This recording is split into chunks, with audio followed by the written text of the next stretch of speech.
Welcome back. Gabriel's attempt to disguise himself as Father McLaughlin has failed miserably, and it's not due to his accent, but due to his hair. Well, maybe we can do something about that. After all, we do have hair gel with us. The things I do for my art. He almost looks respectable now. It's Father Gabriel.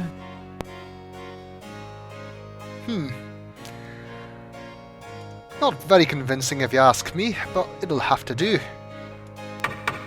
Yes? Who is it? Father McLaughlin again. I got a haircut. It's Father McLaughlin to see you. I see you've taken my advice, Father. I didn't mean to be harsh, but the church is the church. Well, when you're right, you're right. Exactly. Come in, Father.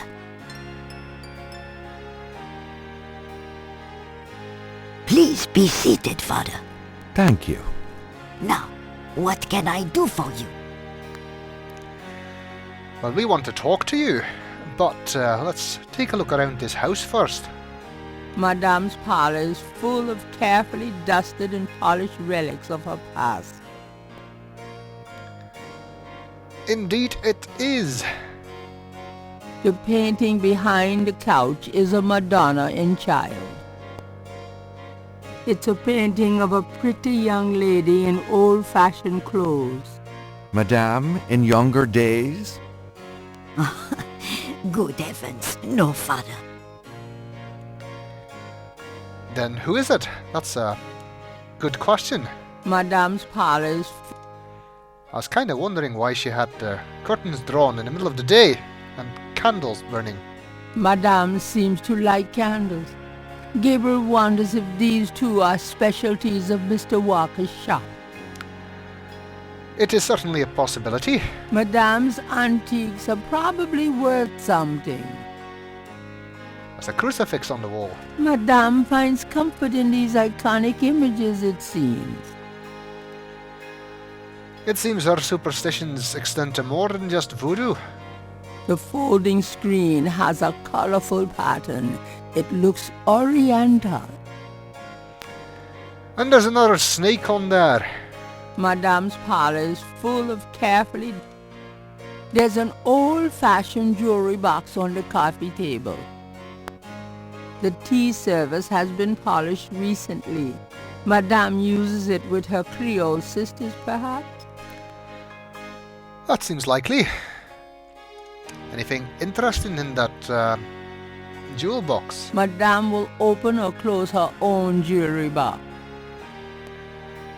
Fair enough.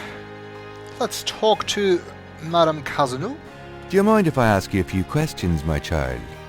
Of course not, mon père.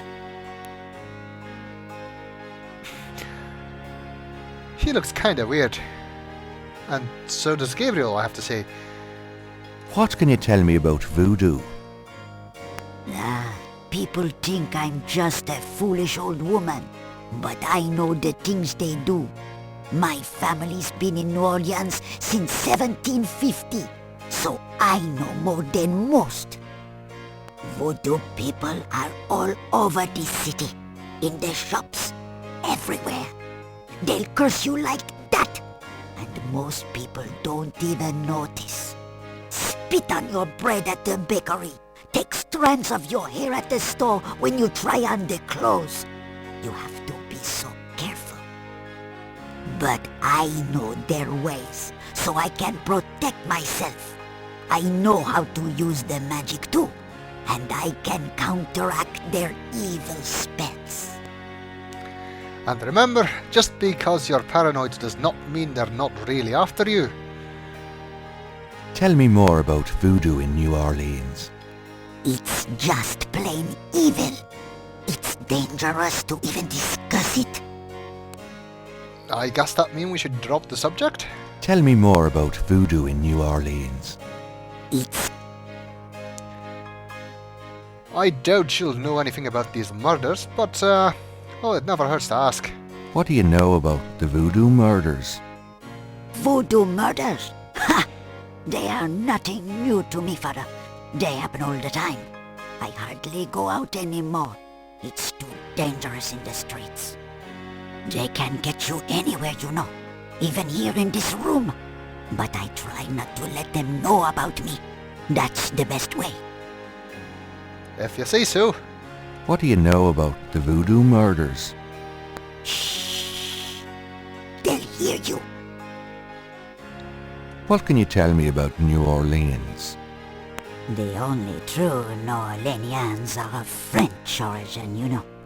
My family were among the original settlers of New Orleans.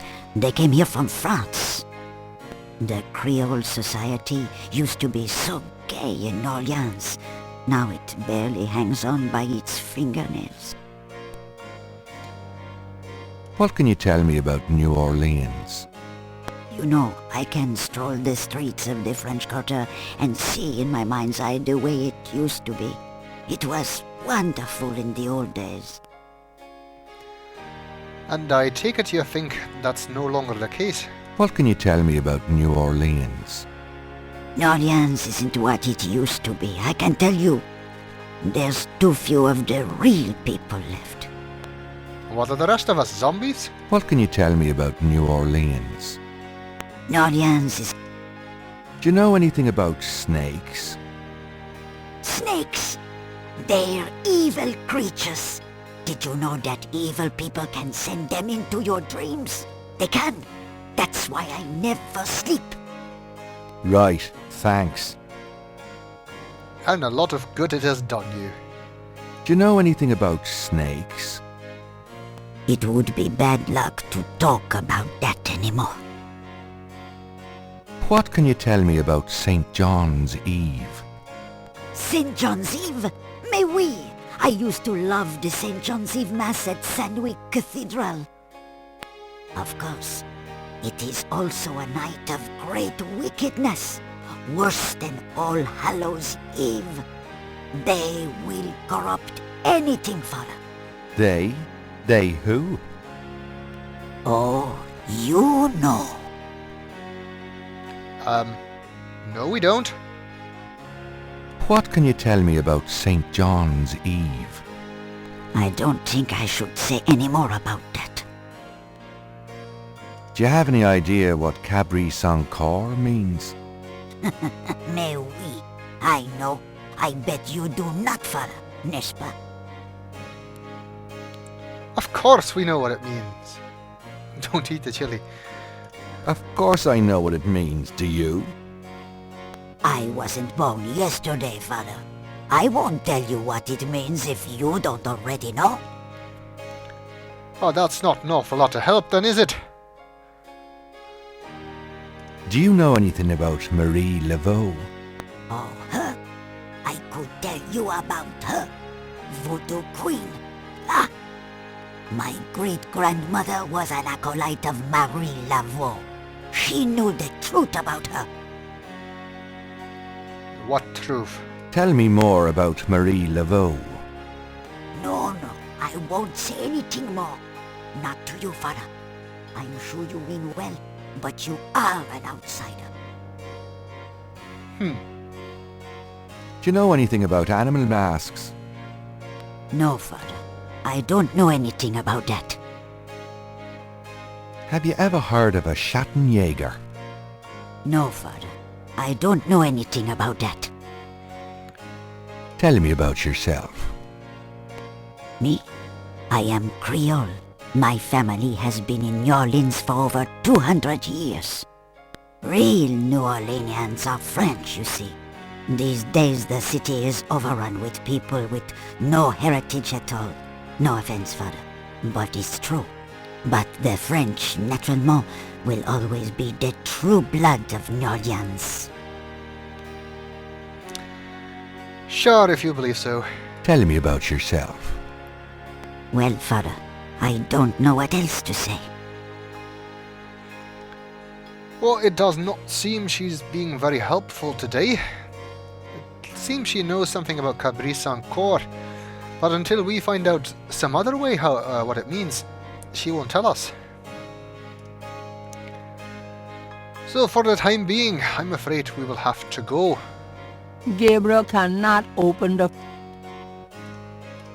Well, madame, I must be going. Of course, Father. I know how busy you must be tending your flock. Right. I suppose I can drop the accent now. I guess we might want to come back here if we do find out what Caprice encore means. Until then, however, let's move on. I'm not going back on the street looking like this. Good point. Right. Let's see. That lecture might be of some interest.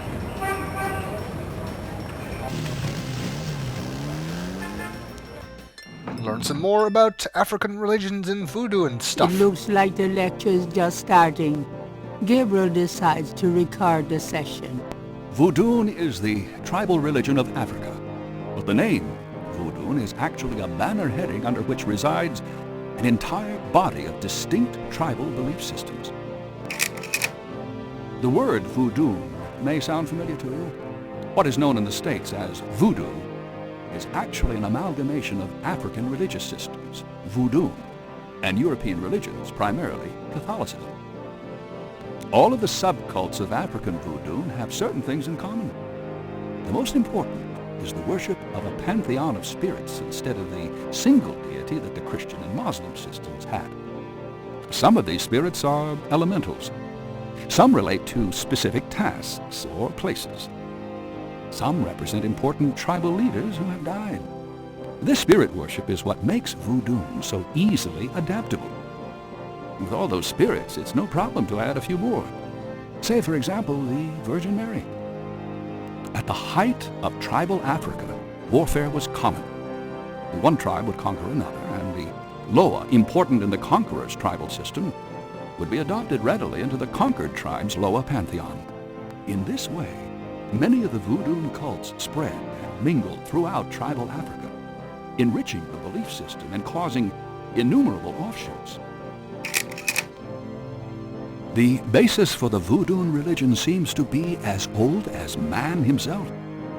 It has much in common with many early pagan practices: animal totems, sympathetic magic, elemental spirits in the trees, the heavens, the bodies of the sick.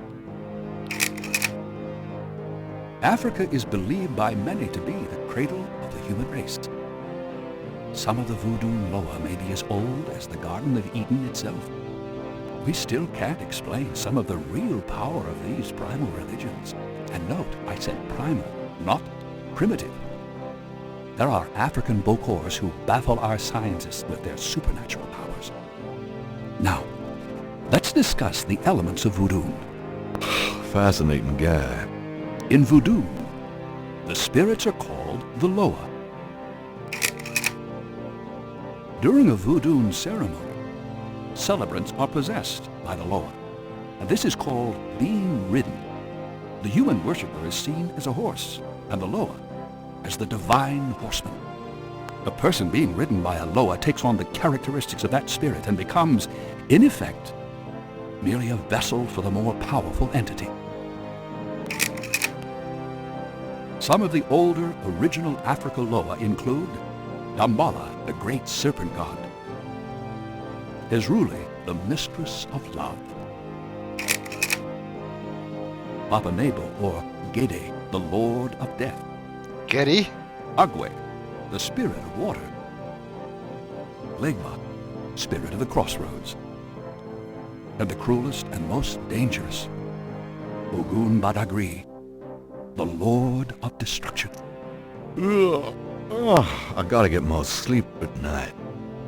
A tribe-specific Loa can have as much or more power as the more widely worshipped Loa. For instance, a particular tribe might revere highly the Loa of an ancestor who was a legendary hunter or politician. Voodoo temples are called Hounfors. Their priests, Hungan or Bokors. Their priestesses, Mama Loa. In a Voodoo Houndfour, there's a ritual circle marked by a center pole called a poto mitan. They have one of those at the museum, I think. The ritual circle is prepared with a veve, a pattern of symbols. Each tribe's veve is slightly different, consisting of complex symbols that identify their special law. So that's the pattern we found. During ritual conclaves, initiates dance under the supervision of a bokor and a mamaloa, or head priestess. The use of totems or animal masks and markings was not uncommon in the original African ceremonies. Now, though, all but the oldest sects have abandoned this practice.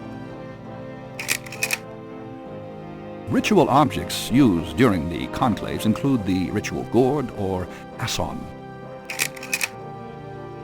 the ritual knife or kubasa, We saw one of those in our Knife dreams. gives me the chills.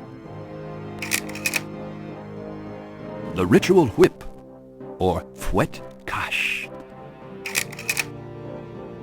and the ritual coffin or seke madule. There's one of those These in items museums are too. often optional, called for by the mamaloa for specific magical rituals. The mamaloa is the most powerful figure in any Voodoo sect. Voodoo is a truly matriarchal system. Even the bokor knows his power is limited. The mamaloa is the supreme woman. She, butterflies, fireflies. Gabriel! That's not a nice thing to do during a lecture. Firelight. No, what is it? Gabriel? What? I can't see. Gabriel! Get in! Can't. It's too small for me. You must get in, Gabriel. It's not mine. Too small. Hide, Gabriel! Hide! No! No! Let me out! Help! Young man, the lecture is over. Oh my God. That went well. Now, you might think that since we were recording the lecture, that you can hear the rest of it on the tape, but somehow magically the tape recorder only recorded the parts that Gabriel was actually awake for. So, no, that does not work. Anyway, we learned a lot, and maybe we can talk to this professor guy to get some more detailed information in the next video.